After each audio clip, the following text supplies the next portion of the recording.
Ang mimbay tungklin sa isang paaralan ay may koneksyon sa mga estudyante kahit na hindi ka kailanman nagtatrabaho sa loob ng silid-aralan. Ang iyong trabaho ay sumusuporta sa mga sistema na nagpapahintulot na maganap ang pagkatuto. Kapag maayos ang takbo ng mga sistema, nakakapagturo ang mga guro, nakakatuto ang mga estudyante. Maayos na gumagana ang paaralan. Isipin kung paano sinusuportahan ng iyong tungkulin ang mga estudyante. Ang gawaing administratibo ay tumutulong para magsimula ang mga klase sa tamang oras. Ang suporta sa IT ay nagpapanatiling tuloy-tuloy ang mga aralin.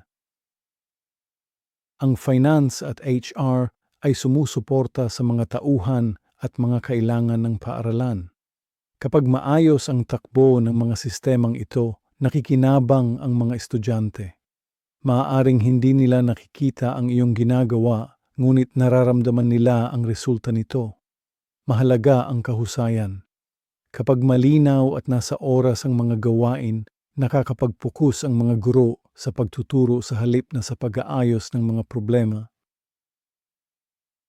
Kapag tama ang impormasyon, naiiwasan ang mga pagkakamali. Kapag maaasahan ang mga sistema, nababa ang stress sa buong paaralan. Ang kahusayan ay nagbibigay ng puwang para sa pagkatuto.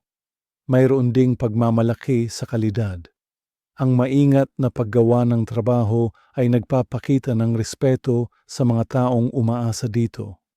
Pagsusuri ng mga detalye, pagsunod sa mga proseso, maingat na paggawa ng trabaho. Ang dekalidad na trabaho ay nagtatayo ng tiwala at nagpapatibay sa paaralan. Ang pagiging maaasahan ay napakahalaga. Kapag alam ng mga tao na maaasahan kanila, mas maayos ang takbo ng buong sistema.